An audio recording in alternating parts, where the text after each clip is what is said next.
2022 সালে কাঁথি পৌরসভার 1 নম্বর ওয়ার্ডের বিজেপির প্রার্থী ছিলেন চন্দন জানা। সেই সময় কি করে ভোট হয়েছিল এবং তৃণমূল ক্ষমতায় এসেছিল এবং পৌর বোর্ড গঠন করেছিল সেই নিয়ে পৌরসভাতে কাউন্সিলরদের শোকজ নোটিশ নিয়ে কি বললেন শুনুন। চন্দন জানা বলেন, শোকজ নোটিশকে নিয়ে কোনো গুরুত্ব দেওয়ার দরকার নেই। কাঁথি পৌরসভায় কেমন করে ভোট হয়েছিল সেটা সকলেই জানেন। 6টার সময় ভোট শুরু হয়েছিল, 7টা 15-তে ভোট শেষ হয়েছে। এই থেকে বোঝা যায় কেমন ভোট হয়েছিল। পৌরসভার 21টা ওয়ার্ডের মধ্যে বিজেপির 3টে এবং একটা নির্দল, বাকি রইল তৃণমূলের 17টা। মিউজিক্যাল চেয়ারের মতন প্রত্যেককেই পৌরসভার চেয়ারম্যান করার পরিকল্পনা করেছে। বর্তমানে পৌরপ্রধান পৌরসভার চেয়ারে বসার মতো যোগ্যতা নেই। পোস্ট অফিস মোড়ে ঠেলাঠেলি মারধর করতে ব্যস্ত থাকে। সত্যটাটুকু জানে না কাকে পৌরসভার চেয়ারে বসানো হয়েছে, এটা কাঁথিবাসী ভাবুক। এর আগে প্রত্যেকে যে যার সময়কাল পূরণ করে এসেছেন। উদাহরণস্বরূপ শিশির অধিকারী, সৌমেন্দু অধিকারীর উদাহরণ তুলে ধরেছেন পৌরসভার মিরাকেল ঘটনা। তিনি মনে করেন, হয় পৌরসভাকে টেন্ডার দেওয়া হয়েছিল, ছাপ্পা মেরে জিততে হবে প্রত্যেককে। 1 বছর করে পৌর প্রধান করা হবে, 5 জনকে ওর প্রধান করা হবে। এই কারণে এই বিষয়টিকে গুরুত্ব দেওয়া উচিত নয়।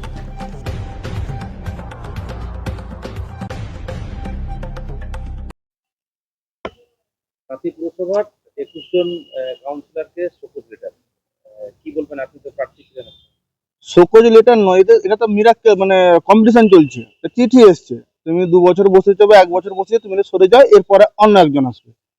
যখন পৌরসভার ভোট হয়েছিল তখন দল, মানে তৃণমূল দল, তাদেরকে মানে টেন্ডার দিয়েছিল, ছাপ্পা মেরে জিততে হবে, প্রত্যেকটা কাউন্সিলরকে 1 বছর করে চেয়ারে বসানো হবে। অটোমেটিক 1 বছর করে হলে 5 বছর 5টা কাউন্সিলর বসবে। আমাদের তো 21টার মধ্যে 3টা আমাদের, বাকিটা তাদের। আর আপনারা কাঁথিবাসী এবার রাজ্যবাসী দেখেছে কাঁথি পৌরসভা কিভাবে ভোটটা হয়েছে। ভোটের নামে প্রমোশন হয়েছে, আর কিছু হয়নি। আমাদের ভোট শুরু হয়েছিল 6টার সময়, ভোট শেষ হয়েছে 7টা 15-তে। 1 ঘন্টা 15 মিনিটে ভোট শেষ। কি মার মেরেছে আর ছাপ্পা মেরেছে সেটা তো কাঁথিবাসী সবাই দেখেছে। আর এটা কোনো গুরুত্ব দেওয়ার বিষয় নয়। কবে দেখবেন মমতা ব্যানার্জি চেয়ারেও কেউ গিয়ে বসে পড়েছে। এদের দলের মধ্যে যা চলছে, কখন অভিষেক ব্যানার্জি দেখবেন মমতা ব্যানার্জি চেয়ারে বসে গেছে, তাকেও বলবো শোকজ, সাসপেন্ড। আর সুপ্রকাশ গিরি নিজেকে বাংলাদেশে আইন কি এখন আছে, বাংলাদেশে কে সরকার চালাচ্ছে না, তার মতন ভাবে বডি ল্যাঙ্গুয়েজ।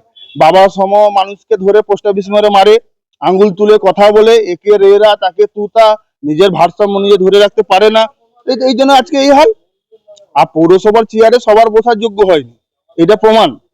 কারণ আমরা দেখে আসছি বিগত দিনে, আগে যিনারা ছিলেন, যে ছিলেন তিনি তার টার্ম কমপ্লিট করে এসছেন, তাকে অনাস্থা আনতে হয়নি, তাকে সাসপেন্ড হতে হয়নি। শিশির বাবুকে দেখেছি, সৌমেন্দু বাবুকে দেখেছি, বিগত দিনে আরো অনেককে দেখেছি আমরা। কাউকে তার 5 বছরের টার্মের আগে কেউ সরতে হয়নি। এই প্রথম দেখছি মিরাক্কেল চলছে। আজকে এ তো রাতে কালকে সে, কালকে রাতে এ তো কালকে সে, এ তো যেমনি মানে জাদুঘর খেলা চলছে। কোনদিন দেখবেন কাঁথি পৌরসভার চেয়ারম্যানের রুমে 5-6টা চেয়ার থাকবে, আজকে এখানে বসবে, কালকে সে সেখানে বসবে, পরশু সেখানে বসবে। এটা নিয়ে কোনো বিতর্কিত কোনো হয়ে লাভ নেই।